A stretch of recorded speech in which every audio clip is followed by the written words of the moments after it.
Department in Political Science, Dr. Caroline Pascarina, all the participants, our college, Pak Wawan, Pak Dr. Wawan Bidarmawan, and all the students here in graduate program and also postgraduate program. This is very nice day because we can join in the international series lecturer in a political communication. And today will be talking about systematic literature review on social media during elections with the lecturer from UITM, Associate Professor Dr. Abdul Rauf Ridwan. Let me to introduce your profile, your short profile, Dr. Rauf. Okay, Associate Professor Dr. Abdul Rauf Ridwan is the head of Study Center, Faculty of Communication and Media Studies in UITM Malacca, and his expertise is in sociology, social media, mass media, public relations, and also communication and education. I think Associate Professor Dr. Abdul Rauf Ridwan has a huge experience and will give very deep knowledge to us, especially according to the social media during the elections, because this time is his expertise. Okay. Before we start this session, I would like to invite our the head of Department in Political Science, Ibu Dr. Caroline Pascarina, to give a short speech. Please to Ibu Dr. Caroline Pascarina, the time is yours.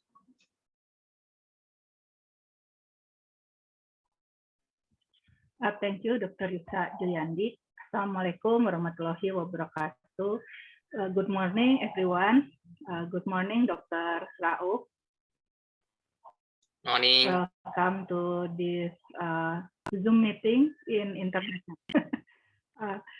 Thank you very much for your time to give lecture about systematic literature review on social media during election.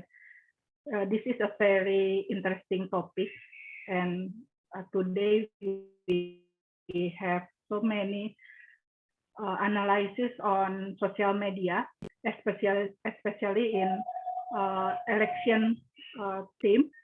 And in Indonesia, I believe in Malaysia also, social media plays a very important role in influencing public opinion. And I think this is a very, very good opportunity for us to learn how to conduct a systematic literature review and to apply it as a research method, especially during this pandemic situation, where we have so many limitations to do research in, especially in field research. I hope our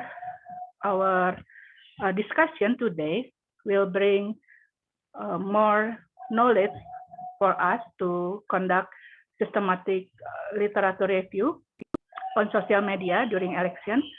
And thank you very much for all the participants who joined this international lecture series.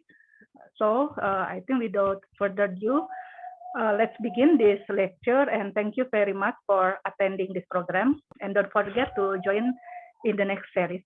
Thank you very much. That's all, Dr. Yusa. Assalamualaikum warahmatullahi wabarakatuh. Waalaikumsalam warahmatullahi. Thank you very much to Ibu Dr. Caroline Pascarina. Okay.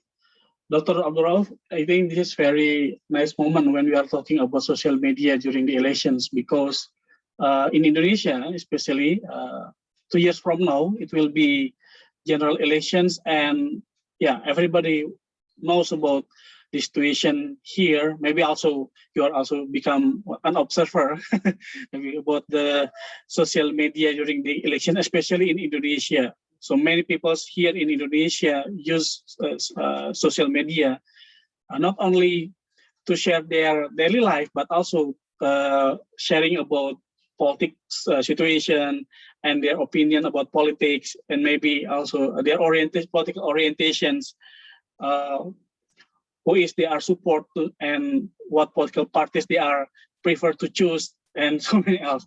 Maybe based on your experience, you can share to us about how how big the influence of social media during the elections. Especially, maybe you also can share about the social media usage in Malaysia, especially before the elections, and also maybe close to the election itself. Okay, Dr. Rauf, the time is yours. Maybe you can share to us about the materials, and you have about 2 hours until we have until 11 o'clock in Indonesia, maybe also 12 in Malaysia.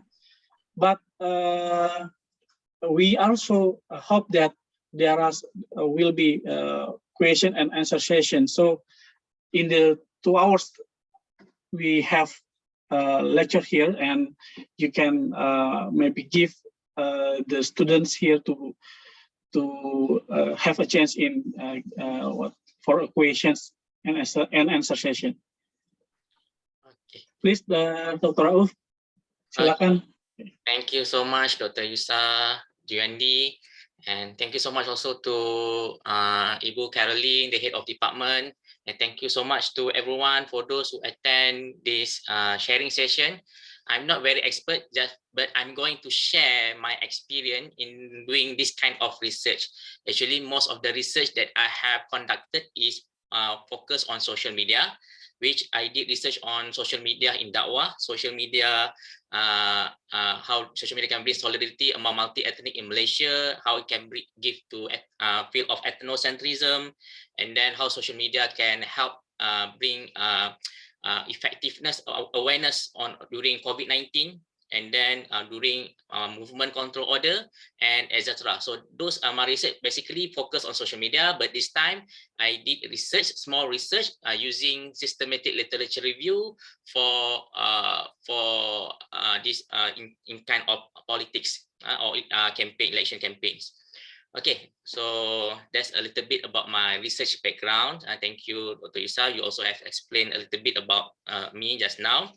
Okay, so now I'm going to share my slide. So don't worry, the slide I will give to Dr. Yusa, so Dr. Yusa can share to everyone after my presentation. Okay, so I'm going to share my slide now.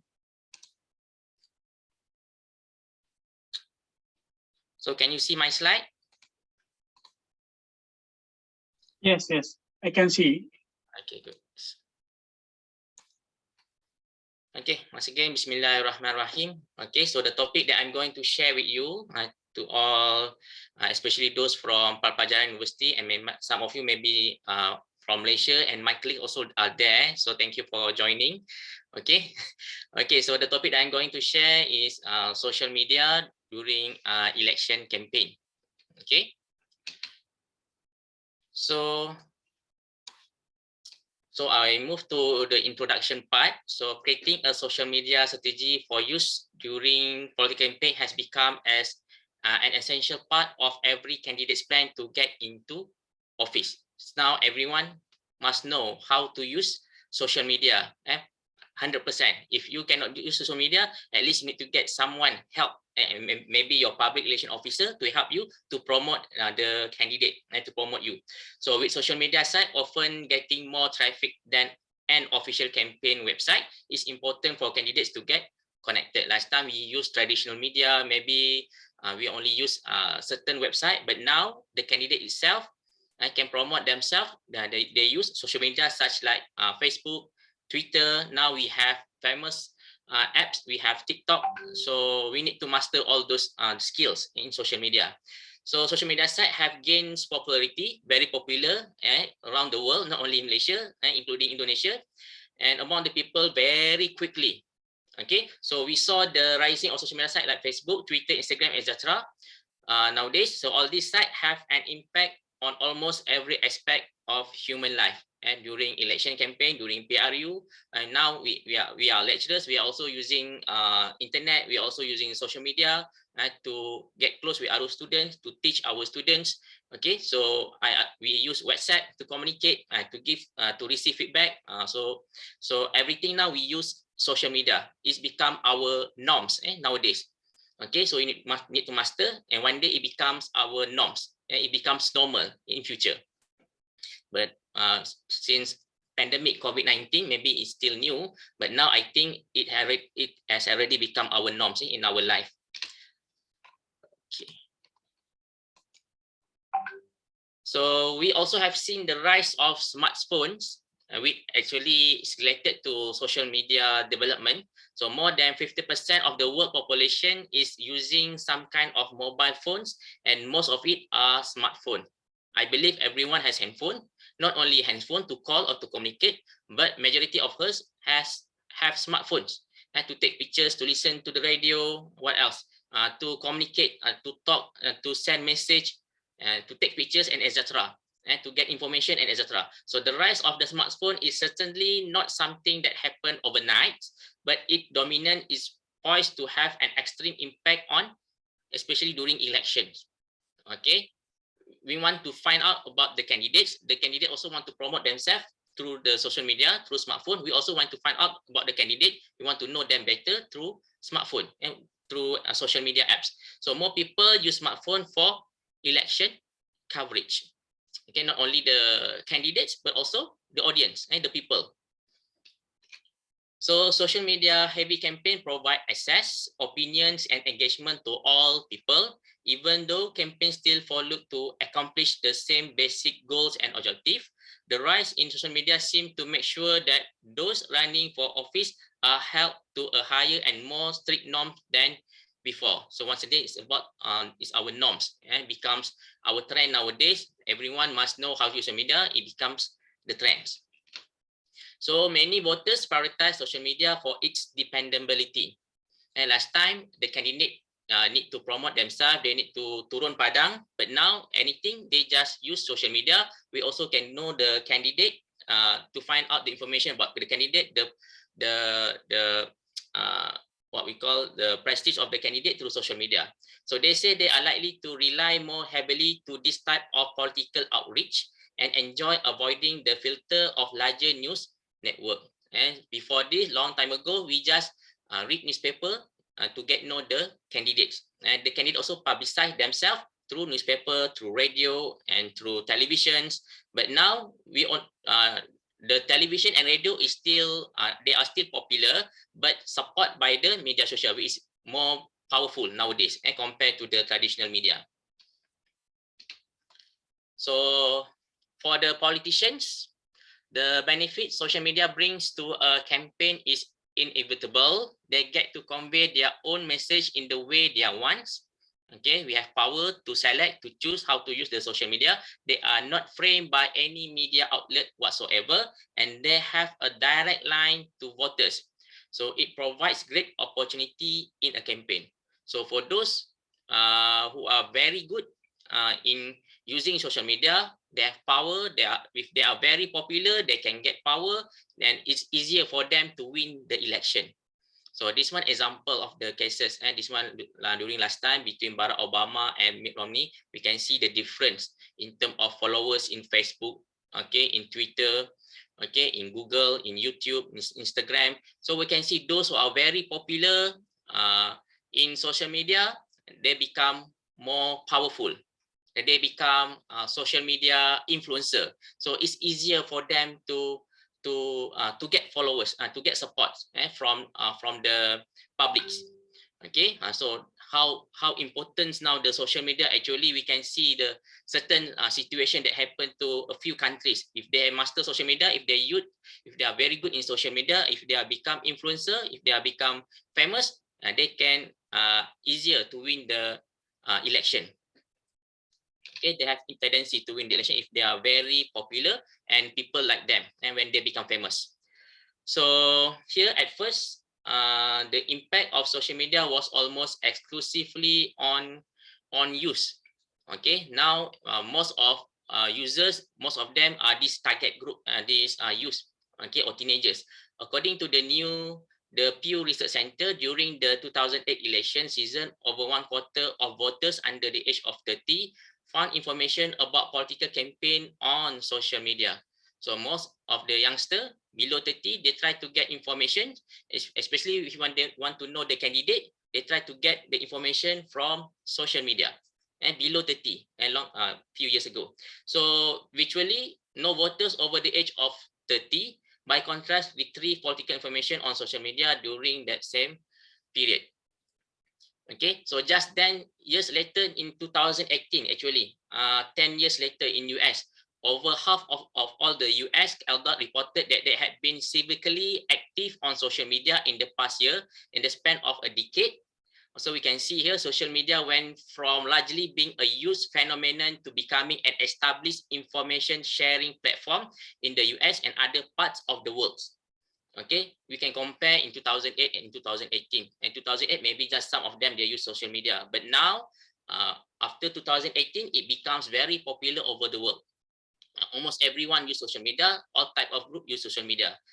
But maybe those who are aged between maybe 50 and above, maybe they are still prefer to use traditional media like television or newspaper. But majority of the voters now, they are moving to social media.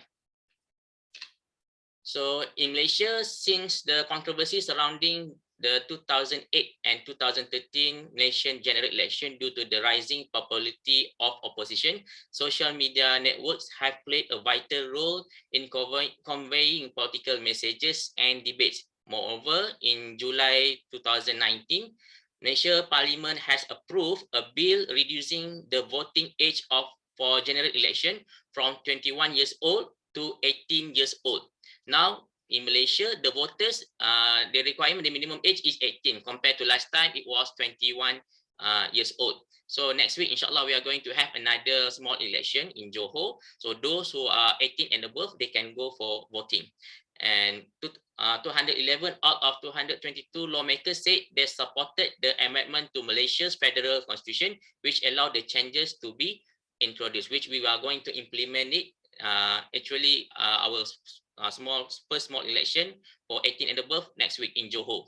So actually, the idea actually is come from our former Prime Minister Tun Mahathir Mohamad.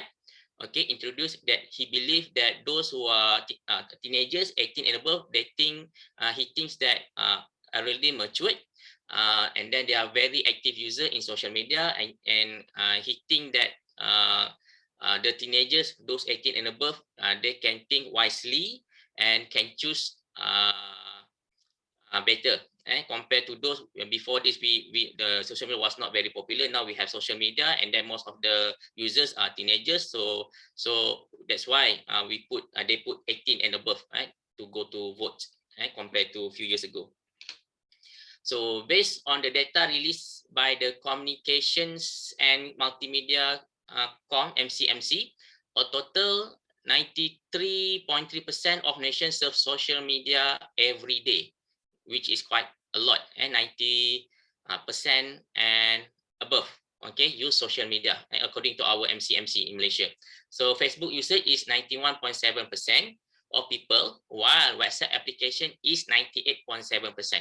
In terms of ranking, WhatsApp is number 1, and then followed by Facebook, Twitter, Instagram, and etc. So this data in themselves prove that political campaigning in new media, especially social media, is the best platform to replace face-to-face campaigning methods. Especially nowadays, we are during this endemic, the corona is still there. So okay, the selection of a digital platform nowadays or social media as a campaign instrument is the best options. Okay, the best option to reduce the risk of transmission of COVID-19 and whether to candidate, party officials, and voters. So now the voters, the candidates, and during election, they just focus to use social media, okay, to win the voters. And the voter also just can get know the candidate better through social media, especially now during endemic COVID-19. Okay, so that's what happened. So research also has shows that social media can have a minor but still significant influence on voter behavior. So they have significant relationship that can give impact on voter behavior and the social media. That's one based on research conducted a few years ago. And then social media has improved information flows, outreach, mobilization, and fundraising. However, it also has increased surveillance, political polarization, the spread of misinformation, and harassment. So just now I mentioned more about the benefit, the advantages of social media, but with this social media also they bring negative to the users. Okay, so I'm going to share one of my reports to that television station RTM in Malaysia. So this one was only around 2 minutes in bahasa. Okay, hopefully you can. I think you can understand the medium, the bahasa.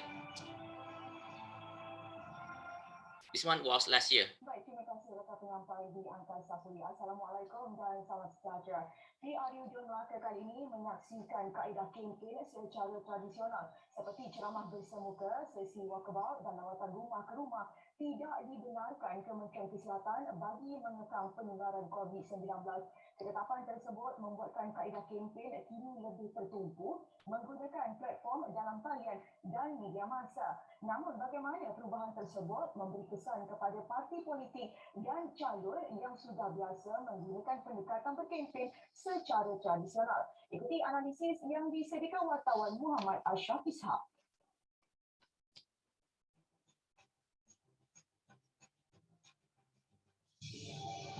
Kempen secara dalam talian kini rancak digerakkan melalui sesi perkongsian poster, manifesto dan video pendek di media sosial selain ceramah secara maya. Platform media sosial seperti Facebook dan Twitter antara yang menjadi pilihan utama berkempen dengan semua parti politik sudah mempunyai page atau laman maya sendiri. Laman parti seperti Barisan Nasional, Perikatan Nasional dan Pakatan Harapan ada yang sudah mempunyai ribuan pengikut yang sedikit sebanyak membantu mereka memperkenalkan calon-calon parti. Pengisian kempen lebih terarah kepada memaparkan pencapaian dan janji untuk menyelesaikan masalah dan isu setempat.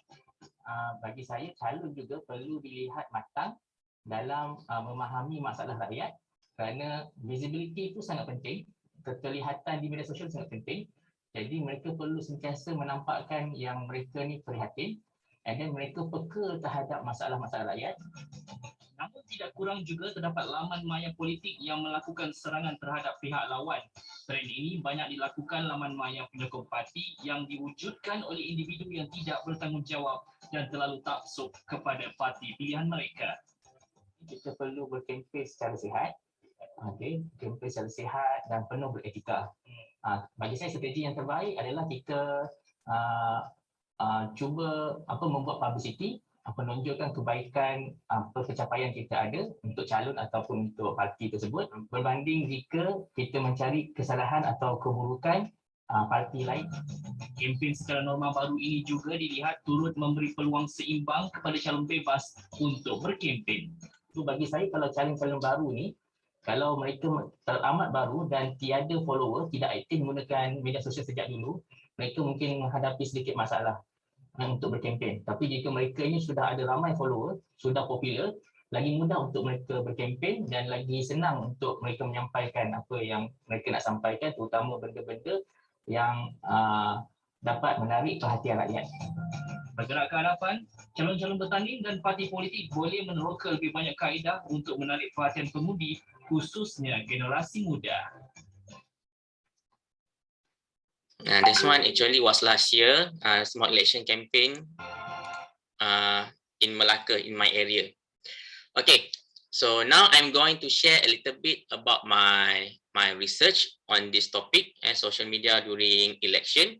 So the method that I used was a systematic literature review.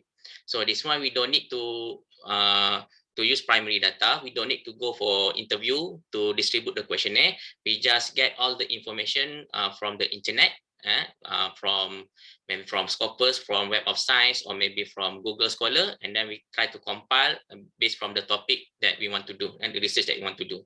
So here For research methodology, a systematic review was conducted in the study, taking into account potential article published from January 2021 to March 2022 until March this year. So the collection of electronic data through Google Scholar for this topic, we have 17,100 journals, articles, were to identify studies related to social media during election campaign. So variation in the term used in this research are social media, election, and campaign. Those are the keywords and the three terms that I use for this kind of research. An author's keyword is a term that the author considers reflecting the content of a journal that conform to the desired assent. After screening based on the title and abstract, a total of 14 studies met the criteria. So I have chose 14 articles. Okay, so the next step, the full text article is evaluated more carefully.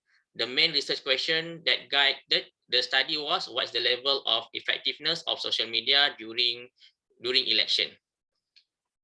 So I tried to get the data based from that topic, and then basically this I focus more on Google Scholar. So when I type social media during election, the result was 17,100. Okay. And then I try to make it more focused, quote unquote, social media during election. I got 24 results. And then based from that 24 result, this one since to 2021. If we started maybe before 2021 until now, maybe we have 100,000 of results. So we just focus 2021 to 2022 until now. So we managed to get 70,000, and then we try to focus. We got 24 results, and then after do some screening, we have chosen around 14 manuscript that's related to our topic, to our research area.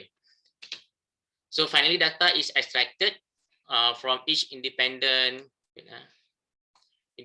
reviewed article based on the date and year of publications, authors, type of studies, the country, the evaluation method used, and the finding of social media during election. Articles that met the criteria have been used in the study as set out in the table below. I'm going to choose the result, the finding through the table, from the table.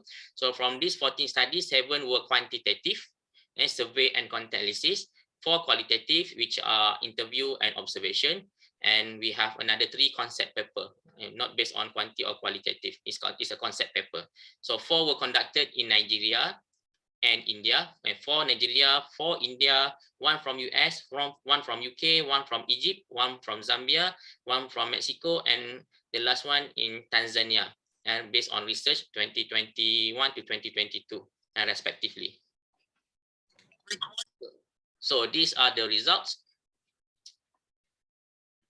Okay, the title that's related to my research area, number 1 is role of social media in election and political participation by Narendra K. Dogra, 2021.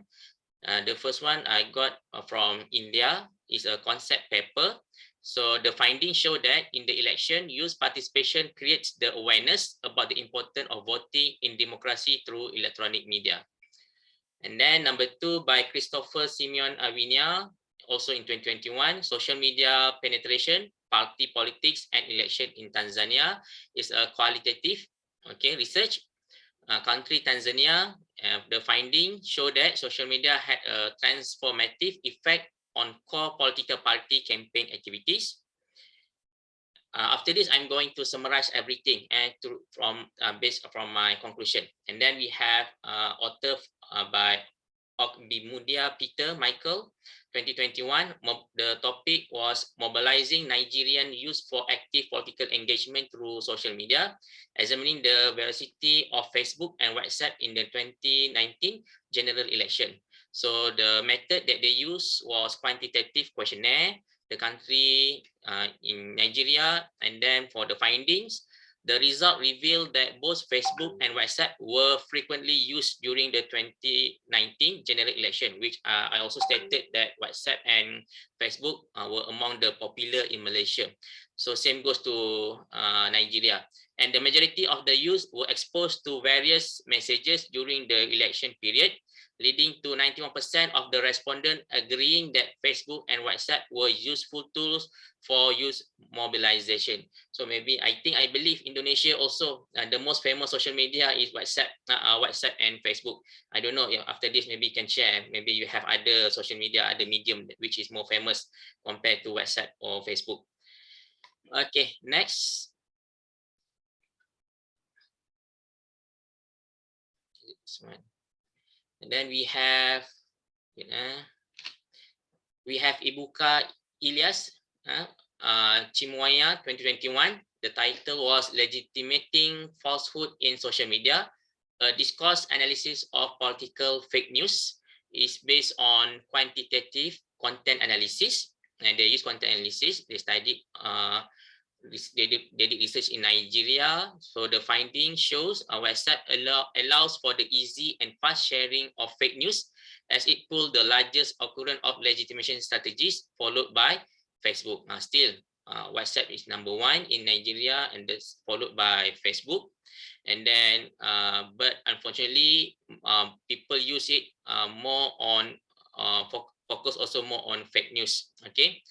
And then Suleiman and Abdul Karim 2021 challenges associated with the use of social media in the electoral process, Nigerian use in focus, is also a concept paper. So since young Nigerian acclimatize easily with technological trends such as mobile device, the choice of using social media for political communication is very high. So based on this this study examines the ability of the social media in enhancing use participation in Nigeria electoral process, and they encourage youth to participate in politics. Okay, electoral process. And then Neha Parvin and Mat Saifullah 2021. Twitter, the topic was Twitter and radio indicators of election outcomes, a study of Indian election. They use quantitative questionnaire research. They did survey, okay, in India. So the result indicated that election campaign and promotion through radio channel and on Twitter has positive and significant impact on parties' vote gains during the 2014 Indian general election. This one in 2014. So Twitter also has popular in India, and at the same time, the radio also is still very useful, very helpful, and during their campaign. So for further, the predictive power of radio is found more influential than Twitter. This one in 2014, and the radio is more influential than Twitter. It's about a few years ago. Maybe the result might be different if we do the research in 2021 or 2022. Okay, next. Rakesh Armalipedi Ramkumar Janakiraman Subodha Kumar Sima Gupta in 2021. They did research on the effect of social media content created by human brands on engagement, evident from Indian general election 2014. So they also use quantitative questionnaire survey for in India. So the findings show that the popularity of a human brand negatively moderate the relationship between positive tone content and engagement. The findings indicate interesting spillover effect of content created by related brands on the effectiveness of content created by a fossil human brand, and they try to relate with the brand. And then by Jose Raymond Enquest, Haruko Lekrikai, John Marshall, and Alberto Simser 2021. The topic was online political information, electoral saturation, and electoral accountability in Mexico. For the method, they also use concept paper. And the country that involved is in Mexico, and the findings show that higher saturation social media campaigns reflect interaction between citizens that spill through social networks. It's easier for the respondents or the citizens to give feedback and to interact with the candidate, and to including to untargeted purchasing rather than responses by politicians or media outlets. So it's easier for the candidate to communicate, to give feedback to the audience. For this kind of concept paper or systematic literature review, although it seemed like very simple compared to quantitative survey, in-depth interview, but this kind of paper also can publish in Q1 or Q2 Scopus Journal. Okay, but it seemed like simpler compared to if we do quantitative research survey or in-depth interview and qualitative in-depth interview. published at Scopus Journal. For next topic is next author is Northern El Sabahi, the impact of social media outlets on the presidential election, a case study on Egypt's 2012 presidential election. Although the topic is about 2012, but they did research they published in 2021. Okay, so qualitative in-depth interview, the methods, and then the country was in Egypt. And then the finding, presidential candidate got benefited from social networking site as they use it as a promotion tool. And they use SNS or social media to promote themselves.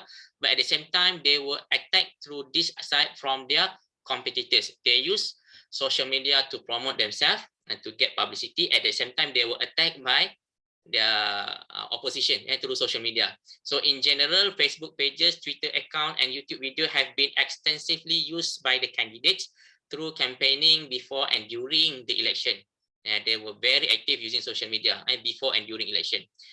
And then also social media users have been very active in the whole process of election, where they supported or opposed certain candidates through social networking site.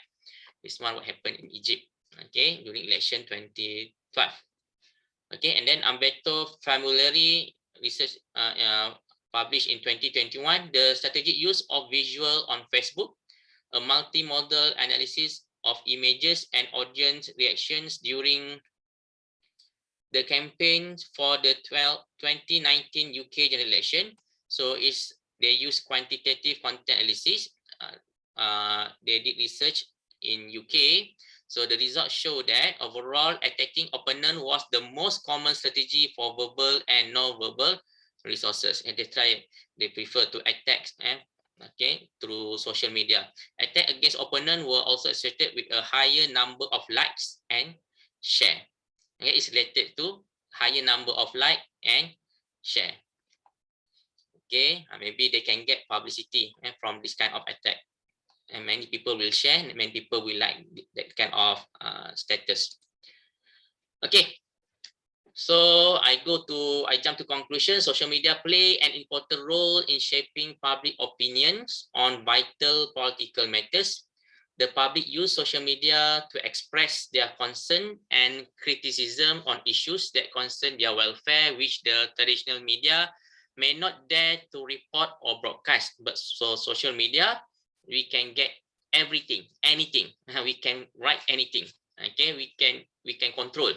So new populist political players have developed their voters by directly communicating with them via the internet or social media. So we can send the message, we can receive the message, and immediately we can reply all the message. Okay, so this shift occurred in tandem with the rise of social media. So as example, a study in Tanzania found that social media had a transformative influence on key political party campaigns operation, like promoting party ideology. Okay, so during election, it has successfully been institutionalized as a new civic cyberspace. According to a study conducted in Indonesia, actually I also had one research in Indonesia, there were numerous ways for using social media in the election campaign, which being yourself, being polite. This one I took from research in Indonesia. We need to try to be yourself, being polite to everyone, and knowing who the campaign target audience are all example of these methods. So diverse goals necessitate different approaches to social media. Age, gender, and educational background are among the campaign aims. Okay, so social media basically we target those below 30 or maybe below 40. But for those who are 50 and above 60, we still need to use television and radio and also newspaper to influence them. Okay, to promote to them.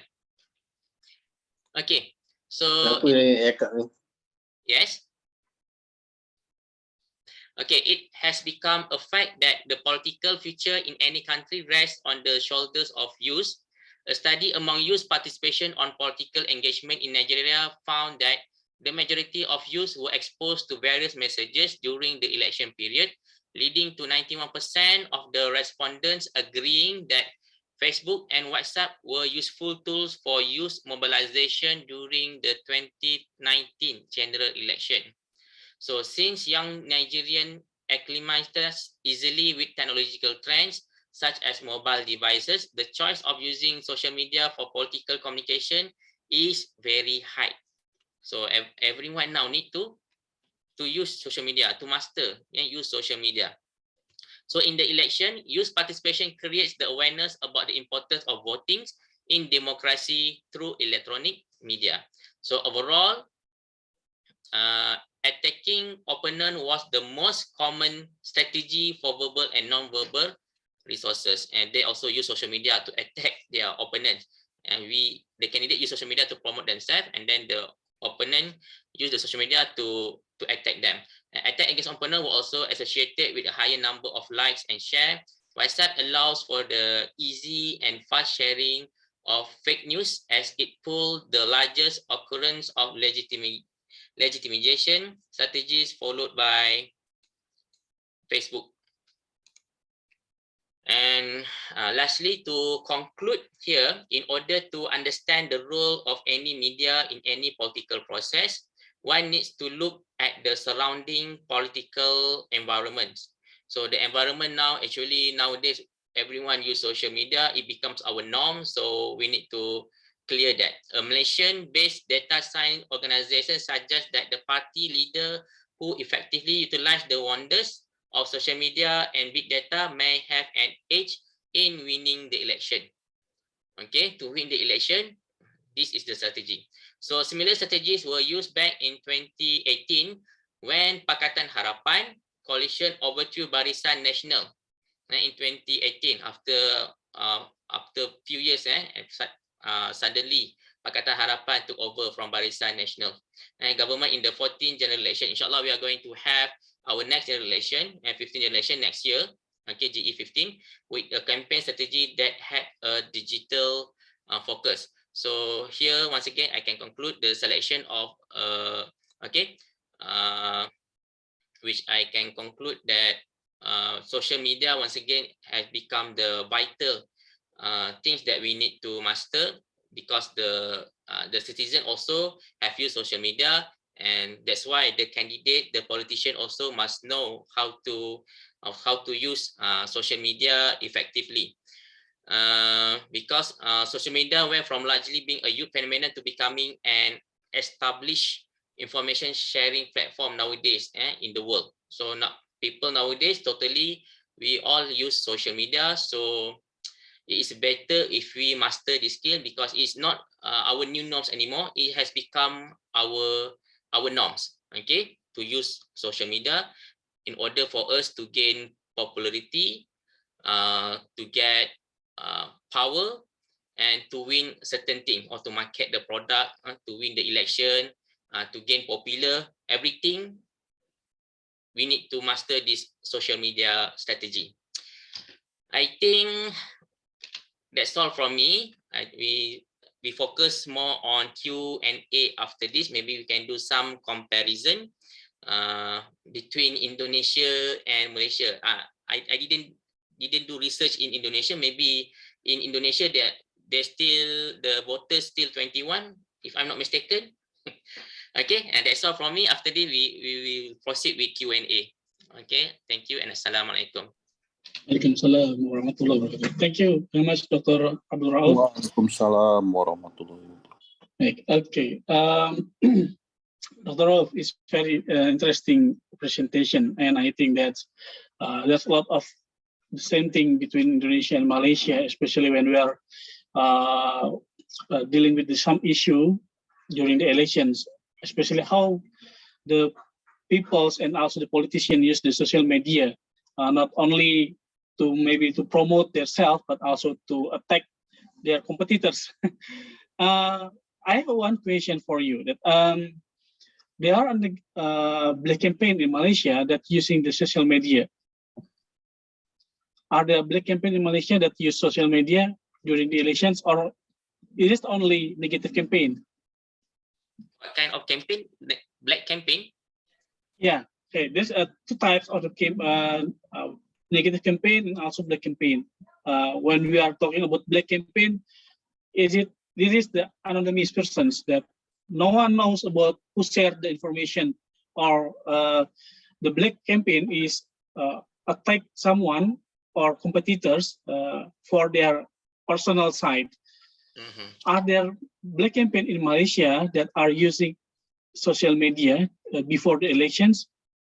Okay, actually there are a lot of information. Then many use social media. Then there are a lot of fake news as well. Many information, many fake news, and it's difficult for us to either to trust the news from social media. But in Malaysia, what we have sebenarnya.my. If we are not sure, we can go to the website and then check the information, either the information is true or not.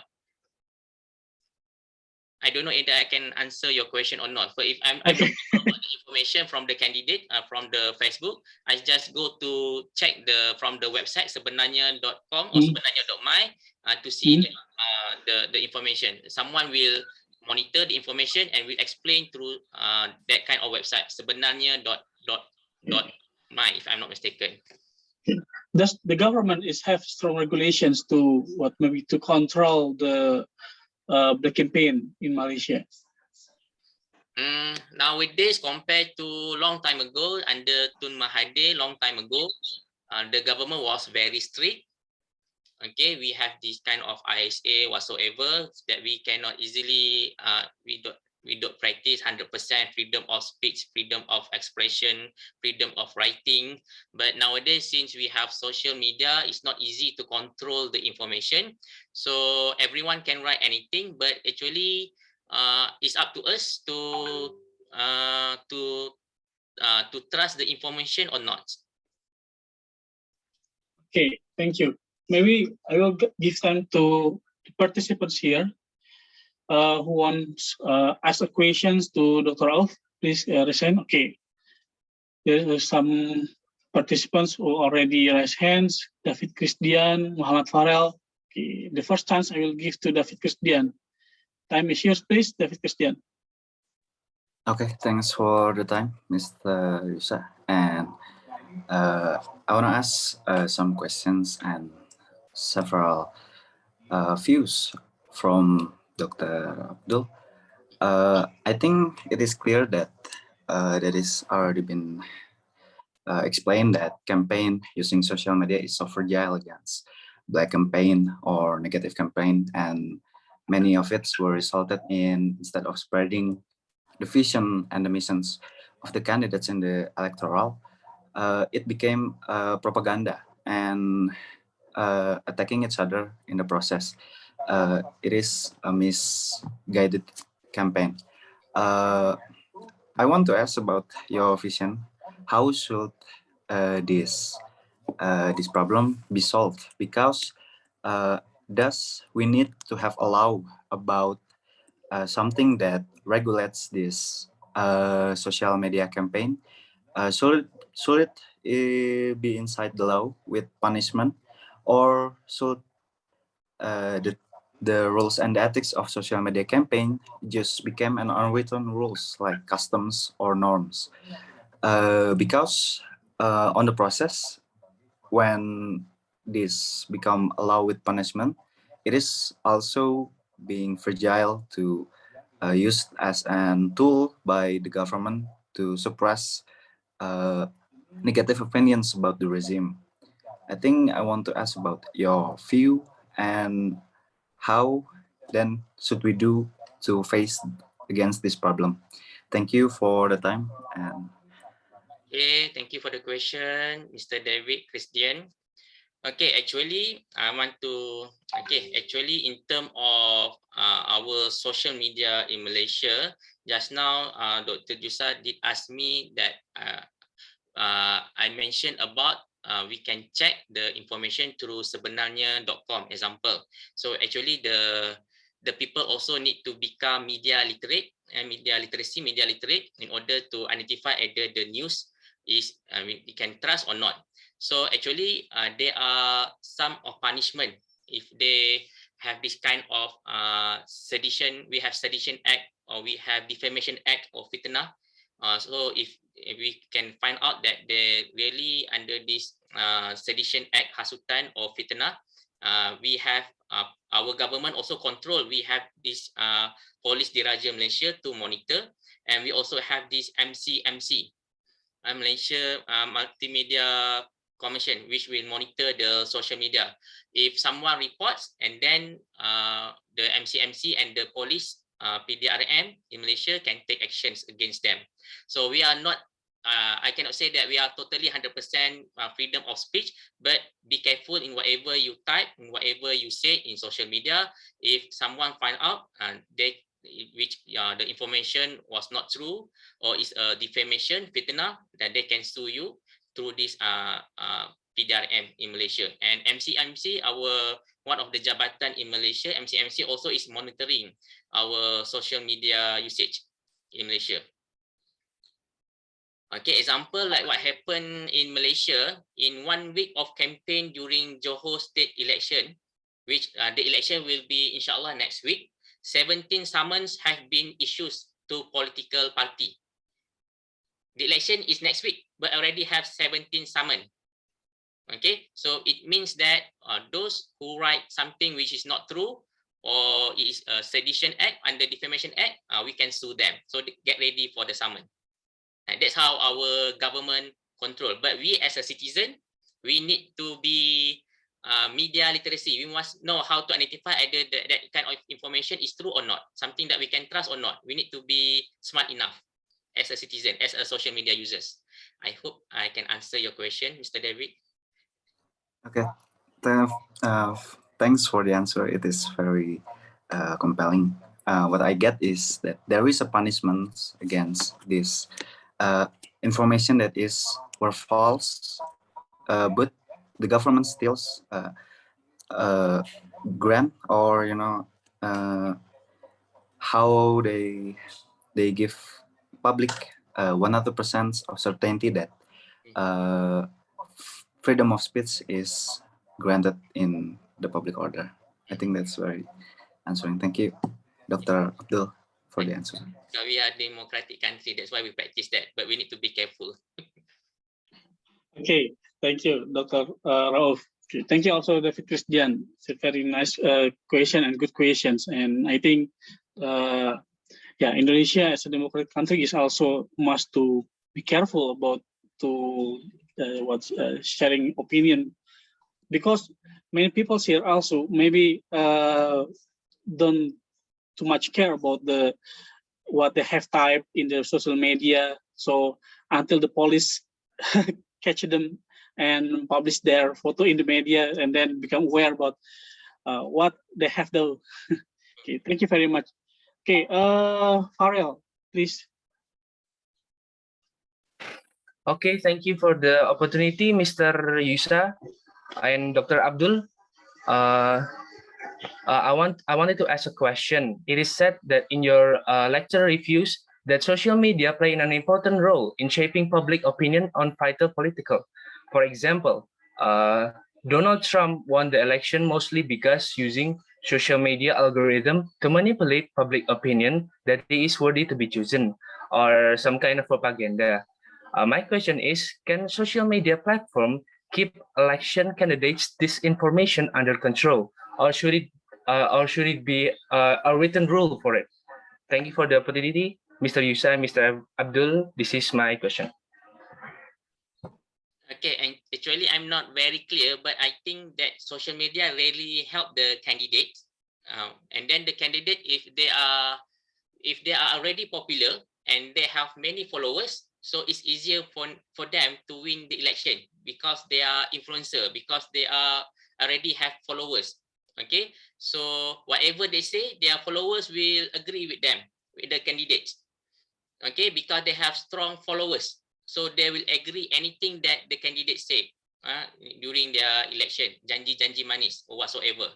So this social media actually just to help them to publicize the candidate, at the same time to gain more followers, to get more followers, and to become more popular. If they're already popular, they want to be more popular. If they already have, example, 10 million followers, they want to get maybe another 20 or 30 million followers in order for them to maintain the power. But unfortunately, there are a lot of controversy happen to the candidate. That's why the they lost many followers after the controversy happened to the candidates. I hope I answered your question, Mr. Faril. Thanks for the question. So what I get is in election, popularity is a key factor to winning election, and to the people that follow. Sorry. Agak-agak aneh. Can you repeat your questions because the unstable connection from your side? Okay, Mr. Faril.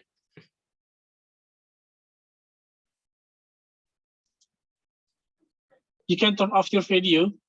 Farel, you can turn off your video if it is unstable. Okay. Please repeat again your question.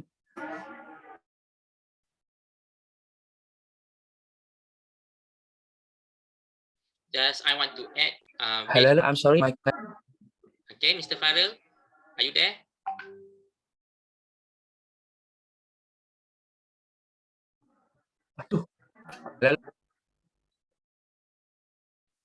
Okay, I just try to add based from what Faril has asked just now.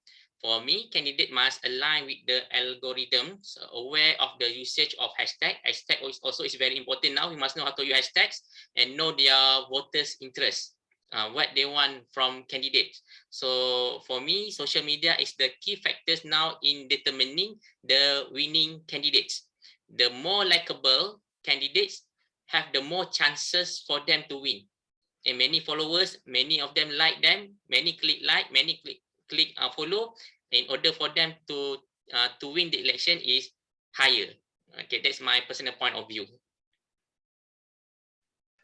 Okay. Okay, I think our connection is unstable, so we can hear unclearly about his questions. Okay, next question is from Pak Ari Ganjar Ferdiansyah. Pak Ari is my colleague in Political Science Department. Okay. Please. Okay, thank you, Dr. Yusa, and also Dr. Abdul Rauf. I want to ask about how can we relate the discourse in the social media with the discourse in the public as a whole. As you know, that in the social media, not all the internet users talk about or involved in political debate or political discourse. And the second, how can we, or how about the conventional media, the news media? Can we add the news medias as the agency for the discourse in the social media to spread out in the public? So my basic question is how can we relate that the discourse in the social media as the whole public discourse. Thank you, Dr. Abdul.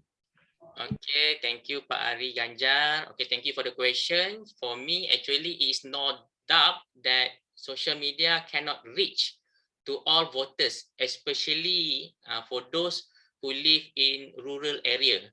But in rural area, maybe they still only have a radio or television or maybe newspaper.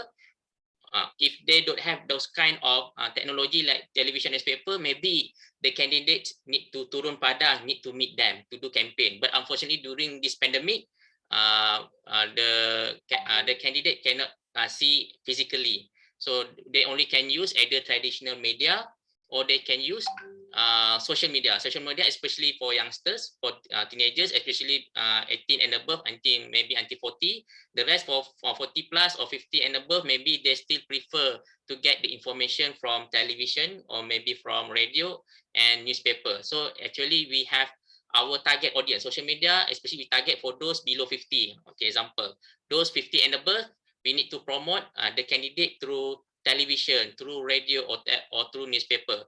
If they are still don't have this kind of traditional media, once again, we need to turun padang. If cannot turun padang, we cannot do anything because the rural area maybe don't have those kind of technology, don't have internet. It's difficult for candidate to reach them. Okay, so but here I think door-to-door campaign is still needed, especially those in very rural area. And door-to-door campaign is very needed, but unfortunately, the government in Malaysia don't allow that during this pandemic. Okay, and so social media approach give priority to professional groups and young people with internet savvy. So that one I think I can hopefully can answer your question, but I confused with your first question. Did I answer your question, Pak Ari? Yeah, in terms of research, when we are conducting research about the effect of social media campaign of politicians, should we consider the internet penetration in the area? Okay, yes. That's why for those who live in rural area, if they don't have internet, we might have problems to do campaign and to deliver the information to them. So we can go to door-to-door campaign if a government allow the candidate to do so. Okay, is it there is any minimum internet penetration? For example, we can conduct the research of the effect of social media campaign if the area at least have 70% internet penetration or 60%. Is there any measurement of the kind of that?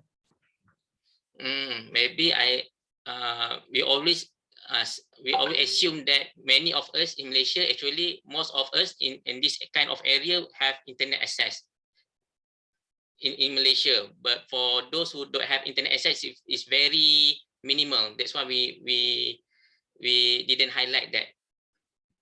Okay, thank you, Doctor. Thank you, Pak Ari. Okay, next question maybe anyone else who wants ask the questions to Dr. Abdul Rauf?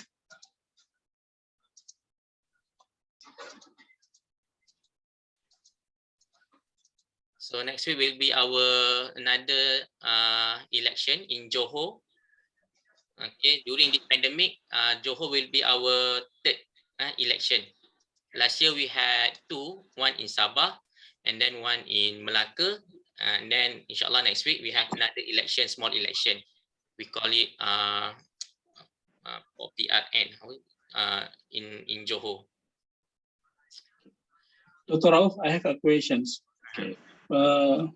Maybe are there any measurement to know about the political preferences of the citizens, especially they are who are using the social media before the elections? Okay, actually, I have conducted a lot of research, basically more in social media usage. So based from my finding research, the most popular last time in 2015 when I did research, the most popular media was Facebook, but and then followed by Twitter, WhatsApp. But nowadays, the latest research in Malaysia, now WhatsApp becomes number one, followed by Facebook and Twitter. So I'm not sure about other countries, example like Indonesia, maybe WhatsApp's still the most popular medium to communicate, same like Malaysia. And then Dr. Yusa, I want to ask you, in Indonesia, for voters is 21 and above, right? Still 21, right? Or already 18? For the voters. Voters, yes. Okay, 17. Oh, 17 can vote. 17 can vote. Oh, more advanced. We just started 18. In Malaysia, 21. In Malaysia was 21. Okay, we will start 18 and above next week. Okay. In Indonesia is 17. Oh, 17. Since when? Yeah. Long time ago, eh? Yeah, since they are in the 7th age, then they can vote for the election. Oh, last time we only 21. Next week we will start our young voters, 18 and above. Maybe next time Malaysia can learn from Indonesia about the age to vote. Yeah, we'll follow that. Okay. But about the media preferences in Indonesia, I have a friend who have do a research about the social media preferences that are used by the teenagers. Many people, especially teenagers in Indonesia, it is about 15 and also until 2022, they are prefer to use Instagram. There's no longer Facebook. Facebook is above 23, and and they are between 15 until 22 prefer to use Instagram to share everything, as not only about their daily life, but also about the political preferences and many else. Yeah, yes. I realized that this one when we did research overall in Malaysia, but when I asked my students which medium that you like to use, Facebook, Twitter, Instagram, they will say Instagram or Twitter, or maybe TikTok has become more famous compared to Instagram. TikTok. Okay. So for teenagers, actually, if you want to tackle them, so the candidates need to know how to use TikTok in order to tackle all the teenagers. Okay, if the candidate only focus on Facebook, so they only can tackle those who are 30, 35 and above. So if you want to tackle below 30, they must know how to use Instagram, TikTok, especially the young voters, 18, 19, 20, 21. So they need to promote themselves, they need to publicize themselves through TikTok and Instagram if their target audience are teenagers. Okay, actually, it happened in Malaysia. Same goes in Indonesia. Instagram and TikTok become more famous nowadays. Yeah, but in my opinion, Instagram have some kind of limited portal, not like Facebook. Facebook is everyone is very famous, and we can share everything.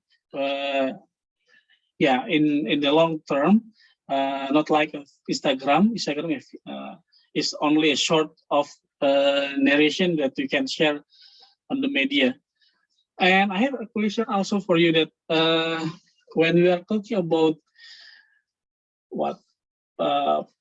people's opinions when they are using social media during the elections, that if you want to do a research, can we maybe get some generalizations with big data maybe? Okay. When we want to know about how many people are prefer to choose the candidate A, and how many people will be choose the candidate B, and so on. Can we use maybe kinds of big data to know about the people's preferences when they are type their opinion in the politicals in the social media? Dr. Yusa, I think so. They can use big data to get all those kind of information. But unfortunately, I'm not familiar with big data, how to use big data. Okay, I just Google. So how to use big data, I'm not very familiar. I'm not expert yet to use big data. Okay, no problem. Maybe next time we can do the research together in the political communication. And if you want to know about the political preferences in Indonesia, and also maybe when we want to know about the political preferences in Malaysia, we can share to each other about, and we can become a collaborative research partner between UATM and also Pajajaran. Okay, actually that was my intent. I want to collaborate with you. Actually, this paper I'm going to publish and will submit to Scopus Journal. So I will invite you to polish the article which I have done it. Okay, thank you. Okay. Maybe anyone else who wants to raise a hand and ask a question to Dr. Rauf? I just want to share with you what I got from Twitter. Twitter co-founder by Jack Dorsey in 2013. Phrase, Twitter did rather well during disaster and election. That is Twitter. And rather well during disaster and election. For entertainment, maybe they go to Instagram or TikTok. But during disaster, now Malaysia, we have flood. Okay. And during election, Twitter help a lot, contribute a lot.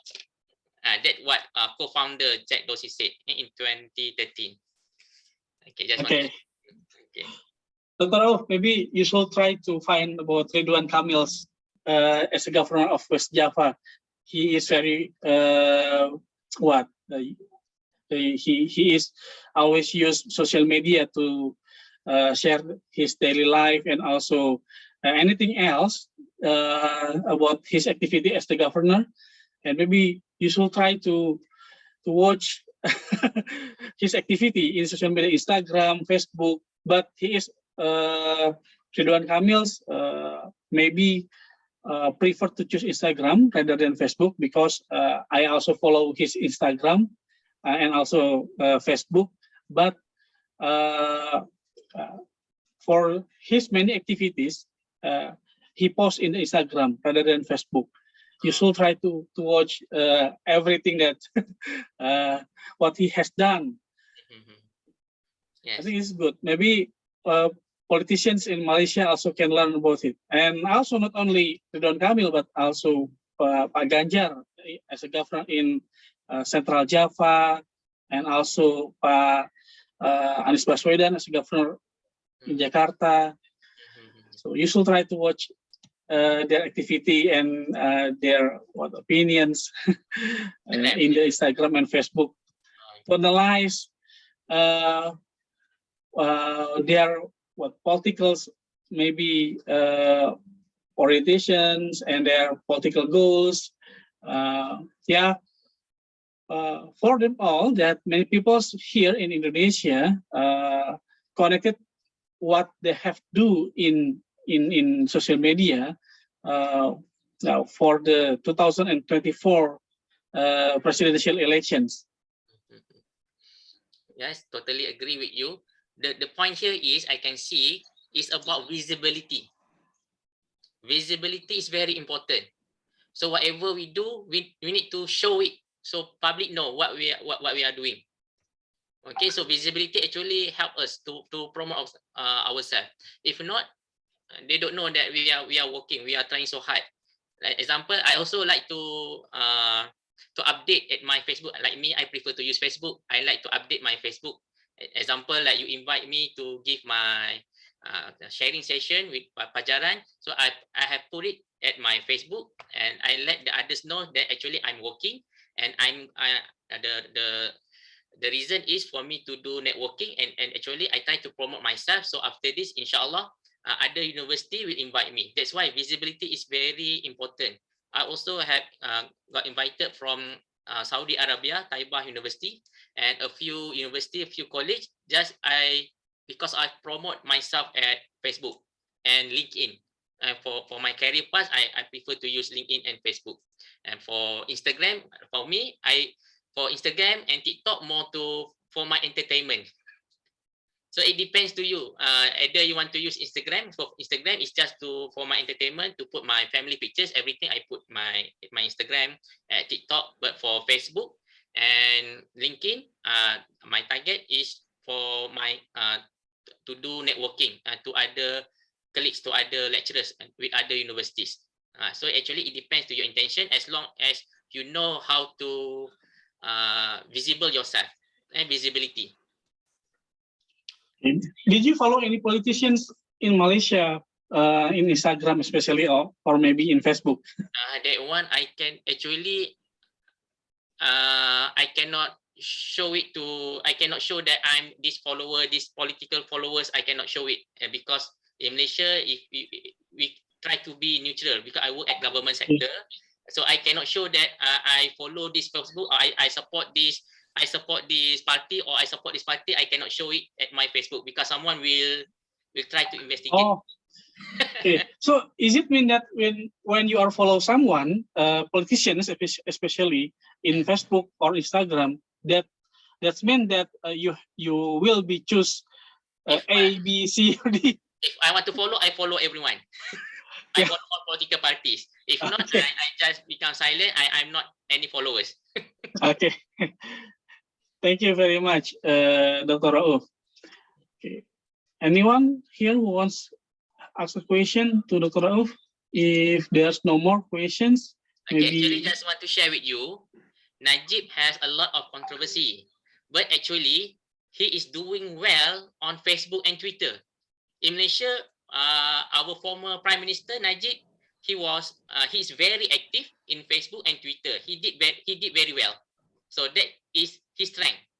And compared to our Prime Minister now, Datuk Sabri and the previous Prime Minister, they are not very active. Maybe they ask someone to update their Facebook or Twitter. But Najib, he did well for his Facebook and his Twitter, like Barack Obama. Okay, and although he has a lot of controversy, but at the same time, he has a lot of followers. A lot of controversy with a lot of followers. That's why maybe many people still love him, although he has a lot of controversy. Okay. But in terms of Facebook users, he did very well. He know how to use social media effectively. That's good thing about him. Okay. Nice information. Thank you, Dr. Rauf.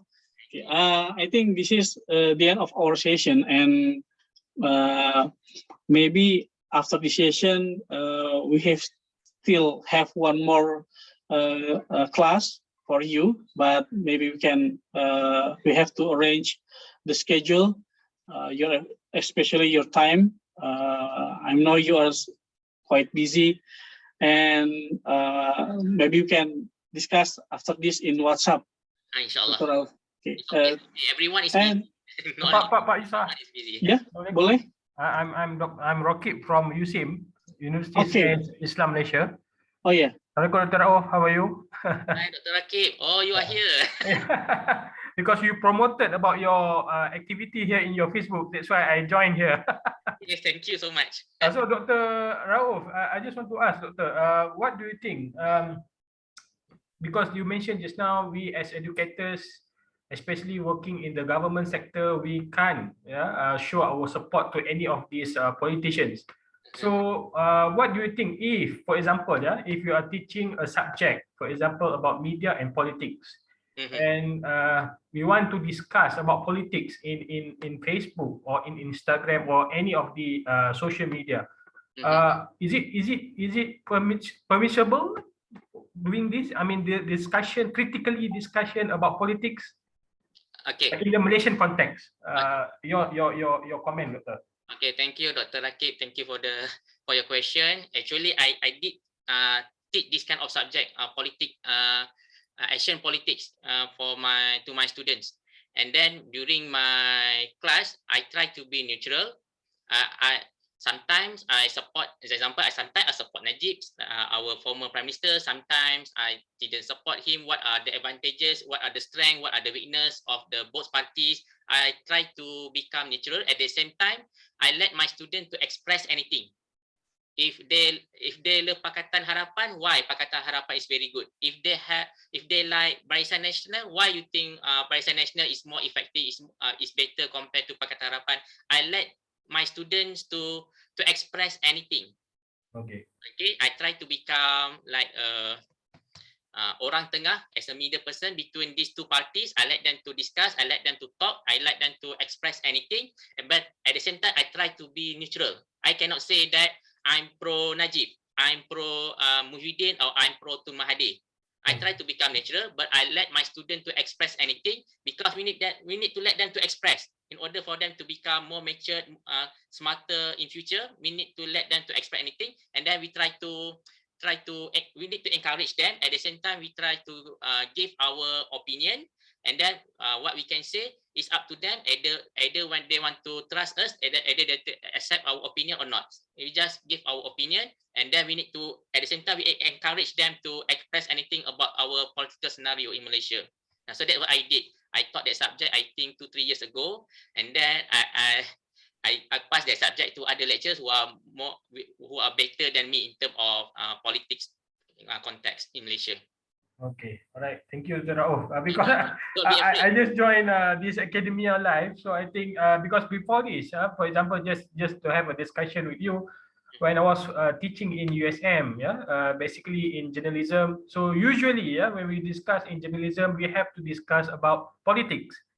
For example, reporting critically about the government. So sometimes when I discuss about it, maybe unconsciously, some of the students they think that I'm trying to to impose my support to any of the political parties that we have in Malaysia. But it's just that I did not try to impose any of my I sort of like we call it as my ideology or my support to any parties. But when we discuss critically in the class, the students, they tend to have these feelings that I'm trying to impose my support to one of the, maybe for example, when I say critically, sometimes when I critique the government policies, especially regarding the media in Malaysia, so they think that I'm trying to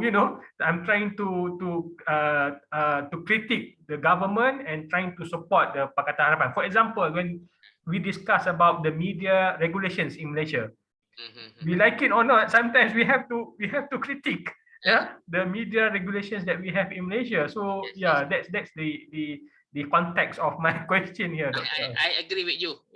Okay, we try to be natural. At the same time, sometimes we maybe we attack the government. Sometimes we say something good about the government. It must be something good that anything that government has done to us. But sometimes we also can critique the government. So that one we can see on the government is not perfect, 100% perfect. Sometimes we can critique. Sometimes we tend to support the current government. Sometimes we can critique the current government. So that's one much better. Rather than you criticize 100% the current government, better we try to balance critique and support the current government. All right, thank you, Dr. Rauf. Dr. Yusa, what about in Indonesia? The environment of discussion, the debates, among the political parties, especially the academicians. What do you think about the context in Indonesia? Okay, I think in Indonesia that people can share their opinions. Freedom of opinion is granted by the governments. Although maybe for some cases that they are who criticize the government without any evidence, they have to deal with the police department because maybe they share the hoax or maybe also the false news and so on. But about the regulation itself, our governments is give freedom of speech for everyone here about the opinion. But it's only limited for the public who not related to the government itself. For the government personnel or staff, they must be neutral. Even for some cases, also behind the scene, there's become the participants of what maybe some politicians or political parties. Okay, Dr. Yusa, thank you. You're welcome. Alright, that's all. Pak Ari mungkin bisa menambahkan, Pak Ari. Pak Ari Ganjar. Okay, Pak Ari Ganjar isn't here. Okay. I think very nice discussion, and we can continue this class in the next sessions. Thank you for Dr. Rakib for your sharing session also, and thank you. Especially for our speaker, our lecturer, Dr. Abdul Rauf Rizwan. Thank you very much once again. And before I close, I will share to everyone here about the attendance form. Don't forget to fill the attendance form, and also I will give the e-certificate for Dr. Rauf. Let me to share screen.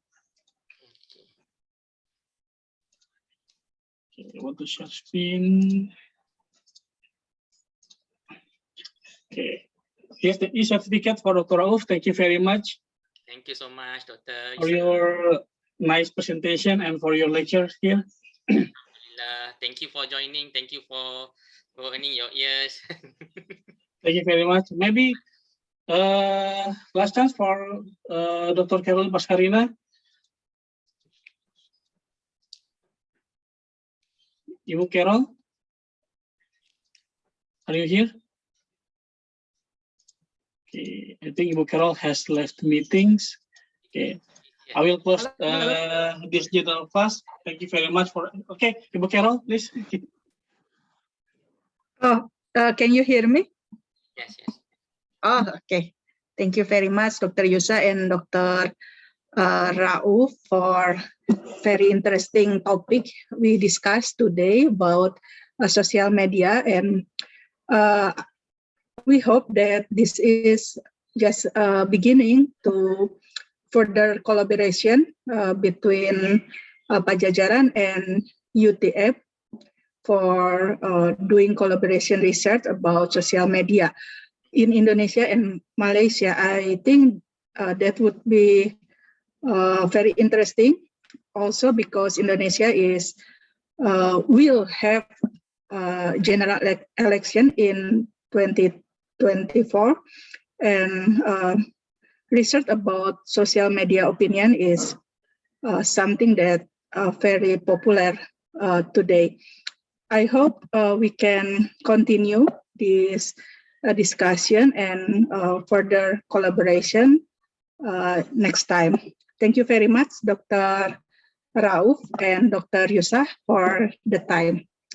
Thank you. Thank you. Thank you very much, Dr. Caroline, as the head of Department in Political Science. Okay, everyone, Alhamdulillah, this is the end of our sessions.